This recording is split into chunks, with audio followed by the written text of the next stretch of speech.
ವಿಧಿಯಾಟ ಸಂಚಿಕೆ 3.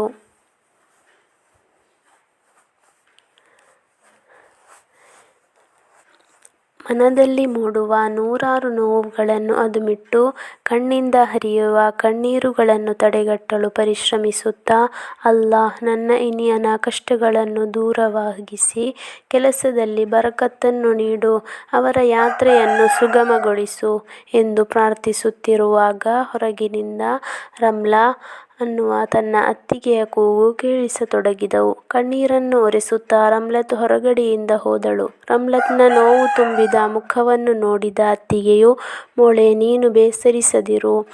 ನಿನ್ನ ಮನದಲ್ಲಿ ಹೇಳಿ ತಿಳಿಸಲಾಗದಷ್ಟು ನೋವಿದೆ ಅಂತ ನನಗೂ ಗೊತ್ತು. ಆದರೆ ನೀನು ಈ ರೀತಿ ನೋವಿನಿಂದ ಇಲ್ಲಿ ಇದ್ದರೆ ಆತನಿಗೆ ಅಲ್ಲಿ ಕೆಲಸ ಮಾಡಲು ಒಂದು ರೀತಿಯ ನೋವು ಕಾಡಬಹುದು. ಸಂತೋಷದಿಂದಿರು ಎಂದು ಹೇಳುವಾಗ, ಸೊಸೆಯಂದಿರನ್ನು ಮನೆ ಕೆಲಸಾಳುಗಳಂತೆ ಕಾಣುವ ಅತ್ತಿಯಂದಿರು ಇರುವ ಈ ಕಾಲಘಟ್ಟದಲ್ಲಿ ನನಗೆ ನನ್ನನ್ನು ಪ್ರೀತಿಸುವ ಅತ್ತೆಯನ್ನು ಕೊಟ್ಟಿದ್ದಾರಲ್ಲ ಎಂದು ಮನದಲ್ಲೇ ಸಂತೋಷಪಟ್ಟಳು. ಅತ್ತೆ ಸೊಸೆ ಇಬ್ಬರೂ ತಮ್ಮ ತಮ್ಮ ಕೆಲಸಗಳಲ್ಲಿ ನಿರತರಾದರು. ಆದರೆ ರಮ್ಲತ್ಗೆ ಮಾತ್ರ ತನ್ನ ಇನಿಯನ ಕರೆ ಬರದೆ ಅದೇನೋ ಸಮಾಧಾನ ಇಲ್ಲದಂತಿತ್ತು.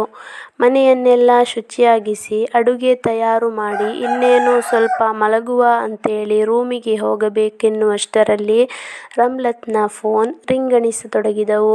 ಕರೆ ಸ್ವೀಕರಿಸಿ ಮಾತನಾಡಲು ಪ್ರಾರಂಭಿಸುವಾಗಲೆಲ್ಲ, ರಮ್ಲಾ, ನಾನು ನಿನ್ನ ಹಾಗೂ ಉಮ್ಮನ ಕಣ್ಣುಗಳನ್ನು ಒದ್ದೆಯಾಗಿಸಿ ಇಲ್ಲಿಗೆ ಬಂದು ತಲುಪಿದೆ. ಗೆಳೆಯನ ರೂಮಿನಲ್ಲಿದ್ದೇನೆ. ನೀವು ಚೆನ್ನಾಗಿರಿ, ಬೇಸರಿಸಬಾರದು ಎಂದೇಳುತ್ತಾ ಉಮ್ಮನ ಜತೆ ಒಂದೆರಡು ಮಾತುಗಳನ್ನಾಡಿ ಕರೆ ಸ್ಥಗಿತಗೊಳಿಸಿದನು. ರಮ್ಲತ್ನ ನೋವುಗಳೆಲ್ಲ ಕ್ಷಣಿಕವಾಗಿ ದೂರವಾದವು.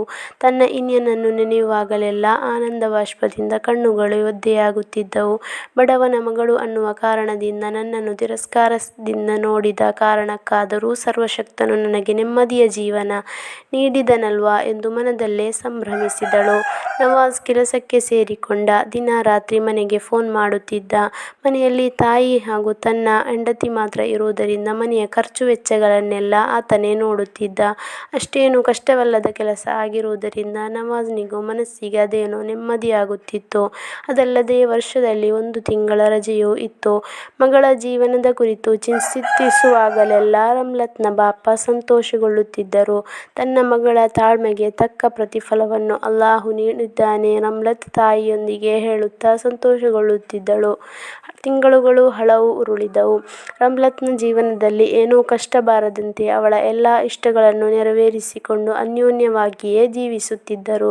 ಅತ್ತೆ ಸೊಸೆ ಬಹಳ ಹೊಂದಾಣಿಕೆಯಿಂದ ಇರುತ್ತಿರುವುದರಿಂದ ನೋವು ಅನ್ನುವುದು ರಮ್ಲತ್ಗೆ ಮರೀಚಿಕೆಯಂತಿತ್ತು. ತನ್ನ ಮನೆಯಲ್ಲಿರುವಂತೆಯೇ ಆಕೆಗೆ ಭಾಸವಾಗುತ್ತಿತ್ತು.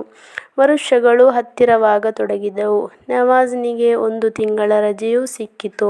ಈ ವಿಷಯವನ್ನು ರಮ್ಲತ್ನಿಗೆ ಹೇಳಿದಾಗ ಆಕೆ ತುಂಬಾ ಸಂತೋಷಗೊಂಡಳು. ಅದರಂತೆ ನವಾಜ್ ಮನೆಯಲ್ಲಿರುವ ಹೆಂಡತಿ ತಾಯಿಗೋಸ್ಕರ ವಸ್ತ್ರ, ಮನೆಗೆ ಬೇಕಾದ ಸಾಮಗ್ರಿಗಳನ್ನೆಲ್ಲ ಕೊಂಡುಕೊಂಡನು. ಇತ್ತ ರಮ್ಲತ್ ತನ್ನ ಇನಿಯನ ಬರುವಿಕೆಯನ್ನೇ ಚಾತಕ ಪಕ್ಷಿಯಂತೆ ಕಾಯುತ್ತಿದ್ದಳು. ತನ್ನ ಇನಿಯ ಹೋಗುವಾಗ ಆದ ನೋವಿಗಿಂತ ದುಪ್ಪಟ್ಟಾದ ಸಂತೋಷ ರಮ್ಲತ್ನ ಮುಖದಲ್ಲಿ ಕಾಣಿಸುತ್ತಿತ್ತು.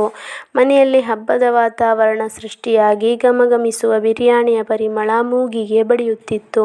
ಮನೆಯಂಗಳದಲ್ಲಿ ಬಂದು ನಿಂತ ಕಾರಿನಿಂದ ನವಾಜ್ ಇಳಿಯುವುದನ್ನು ಕಿಟಕಿಯ ಸಂದಿಯಿಂದ ಗಮನಿಸುತ್ತಿದ್ದ ರಮ್ಲತ್ ಕಂಟಿನ್ಯೂಡ್